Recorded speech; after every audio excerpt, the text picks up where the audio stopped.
All right, hammered that one. Now everybody wants to hit the driver far, let's be honest. It's one of the most important things in golf. But it can be difficult sometimes, especially when the instruction you're getting is actually killing your swing speed and your distance rather than building your swing speed and your distance. Let me give you some of my best secrets to crank up the speed, crank up the distance, and make it even easier on your body. Let's go ahead and get started. All right, so piece number one is making sure that we get a little bit more of a weight shift to the right. Every athletic motion that you have, you're gonna have a weight shift. Same in golf. I wanna get an early weight shift to the right, so I really load up on my right side, and then I can shift all that energy through the ball. It's gonna help me to complete the swing. It's gonna help me to accelerate through the ball into the finish, and just make it a lot easier in general. Let me try to go ahead and hit one here where I don't get much of a weight shift. Not only am I gonna decrease power, I'm also gonna feel like my swing is all out of coordination. So here, I'm gonna feel like my weight kind of stays to the left and falls back to the right. And I'm really gonna have to feel like my arms and hands take over to try to save the shot. So instead of going right and then shifting through the ball, I'm gonna stay left and then fall back away from the shot. So I'm left, falling back. And again, the shot went off the hosel, lost a ton of distance just because I felt like I couldn't really get all my energy into it. And then also, I lost awareness of the club face. So I'm gonna start to hit not only slices like I did there, or hooks also, but I could just hit it all over the place. Now here's the solution for that. Very early in your backswing, I want you to feel like you load your right quad. So this muscle on top of your right leg, I want you to feel like you can feel some pressure into that muscle very early in the backswing. So when you wanna feel that is right as soon as you're taking the club away. So here, even if my club's only moved a foot, I want to feel like I'm loaded into my right leg and I'm getting a little bit of a pressure shift that direction.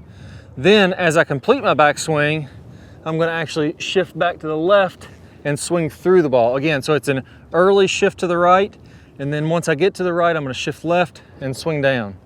That's the same thing as if you're going to throw a baseball. I'm shifting right and then I'm shifting left through the ball. If I'm throwing a football, if I'm swinging a baseball bat, everything is right side early, shift left, and then swing through this golf ball. Make a couple practice swings doing that. Feel that right quad engage very early, and you're gonna make a better golf swing. Let's go ahead and give it a try here, where now I feel like almost before I even start my swing, I'm getting a little pressure into my right leg there. Let's give that a whirl. There we go, hit that one awesome. Couldn't do much better than that. We saw the first drive went 313, I believe is what it was. The second one was down at 260, so I lost 50 yards or so. This third one was 324.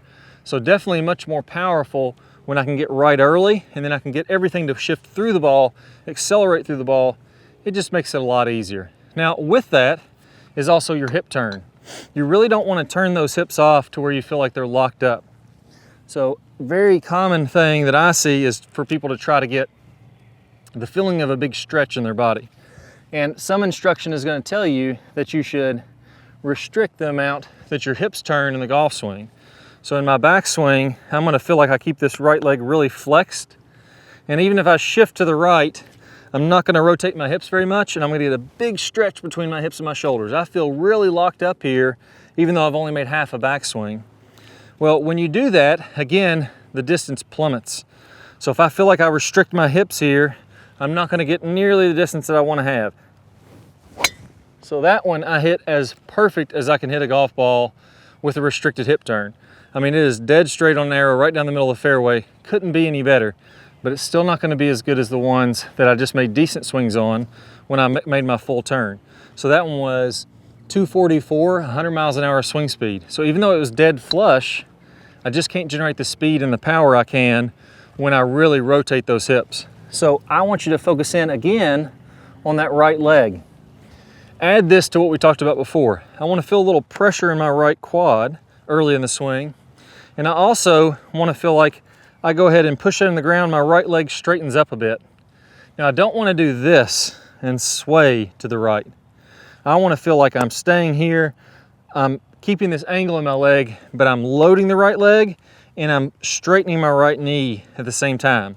So I feel a little pressure in my right quad, and I also feel my leg straightening at the same time. That's what allows you to get the hips to turn in the backswing. So watch my hips this time. you'll see how it's a much bigger turn in the backswing, and I really get much more loaded up. There we go, and another good one. All right, so now let's talk about the third piece, which is making a short, compact swing and having our arms kind of be on plane, as a lot of people call this. So I'm making a shorter swing, my hands aren't going as far back, and while I'm doing that, I'm keeping my arms, the angle of my left arm is kind of matching the angle that my shoulders are on. So this is kind of on plane here. Now, that's gonna look good on camera. It's gonna look like a very nice looking swing. It's also, I can hit some solid shots from there. I can really play some pretty good golf doing that. But the problem is I have to work hard to be able to get the kind of distance I need. I have to have a great round to shoot a good score because I have to maximize hitting every shot solid to make up for the distance. If I can get a little farther, I don't have to play as well and I can still shoot the same score. So here, more compact, left arm matching the shoulders. Let's see what that looks like.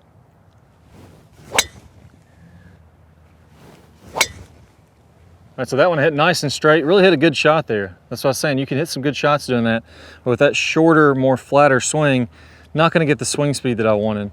105 miles an hour on the swing speed and 287, because that was a great flight. It had a lot of good roll. It carried 255, but that was basically a perfect shot with that type of swing. But you have more in your body. You can actually do more than that. So for you, that may be, if you're swinging 90 miles an hour or 100 miles an hour, that may be the shot that goes, 200 yards or 220 yards, when really your body has potential to swing a lot faster than that. So let me go ahead and get one now where I feel like my arms elevate and my left arm specifically is higher than the angle of my shoulders. What that allows me to do is to add to that big body turn that I talked about and get my hands higher up here. It's actually easier to do, to create distance that way. If you feel like you're more around your body, you're gonna feel tight, restricted, and you're not gonna feel like you have as much power. If you let your hands elevate, now you feel like you're freer, you create easier swing speed, so you don't really have to swing very hard and you can still get a lot of pop on it. So here, I'm gonna go ahead and swing easy, but I'm gonna let my arms go a little higher, and let's see what it changes in my swing speed and my carry distance. There we go. So I felt like, for me, I didn't swing that hard. I hit a really nice shot right down the middle of the fairway. My swing speed on the last one was, and I could see the ball carry way farther. My swing speed on the last one was 105. That one was 120. The last one carried 255. That one carried 292. The last one was around 287. That was 319. So again, it doesn't matter if you're hitting it 200, 250, or 300. The same general principle in how your body works is going to help you to get more effortless distance. So if I can get my left arm more up versus around, that not only makes me have a longer swing, but also helps me just to be freer and make a more relaxed swing, kind of like a Fred Couples would do, and create a lot of power that way. So let's recap these three pieces. Number one, weight shift has to be early. I want to feel like I load my right quad. Number two, I have to rotate my hips. That's me feeling like I push into the ground, this right leg straightens, and I get my hips to rotate as I'm doing that. So early weight shift, and I'm letting my hips rotate. Number three, really give yourself that effortless power by letting your arms go up instead of making your arms go short and around your body. You do those three things, you free up your swing, and you just hit it a whole heck of a lot farther. Golf is a whole heck of a lot more fun. Now, one thing we didn't talk about here is what to do with the shoulders, what to feel with the shoulders, and that's what I call the power turn, and it really makes a huge difference in your golf swing. Now, if you can load those shoulders, that adds to everything you're doing here, and your distance goes up even more. Even cooler than that, it's more effortless. You don't have to feel like you swing very hard to get that distance. So all these things, from the knees to the hips to the shoulders to the arms, everything compounds on each other. If I don't do one of these, I don't take advantage of them, I'm really just going to struggle to hit it as far as I could. I'm not going to be kind of the man in my golf group that hits it the farthest. I'm not going to be the one that they're looking to hit that big drive. So I'm going to play an awesome preview video from one of my best power turn videos. If you want to see that video, all you need to do is just go ahead and click the card that pops up on your screen.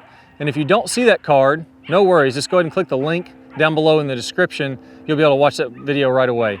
Let me share with you a couple of secrets on how to get a bigger shoulder turn, even if you're not that flexible. Let's go and get started. Most of the instruction out there today is killing you of your power. The things that they're telling you to do can make you hit it shorter, and worse than that, not even any more consistent. I'm gonna go over some of the real secrets to powerful, consistent golf in this video. Let's go and get started. So here's some of the keys into making that happen. If you wanna incorporate this in your swing, let me break it down exactly what you should do. Number one, let's focus on the belt buckle. This is another big misconception. I want to keep that belt buckle facing the ball so I can really stretch out my midsection and really get loaded up. I'm not a big fan of that. That's really going to kill your distance. In your backswing, I want to feel like that belt buckle rotates to the right and you really let your hips and legs be loose. Notice how my legs are moving here. I'm not trying to keep those rigid and tight, or I'm really just taking all the speed out of my swing. All right, so on that one, I really felt like I let my belt buckle rotate back. And a good key to this is feel like your knees are loose. Feel like when you make your backswing. Piece number two, let's go ahead and rotate our shoulders. When I let my lower body rotate, my upper body can rotate a lot better also. So if I let my hips move, my shoulders will move more. So here, once I've got my hips working well, I'm gonna add to that my shoulders making a big rotation. On average, on the PGA Tour, players are getting about 120 degrees of shoulder rotation. I don't see hardly anybody getting less than 90 degrees. So it starts with the hips, knees nice and loose, allow the belt buckle to rotate, and then from there, so those are two really big keys. But here's the truth. There's one thing, and if you don't do this correctly, nothing else is gonna work.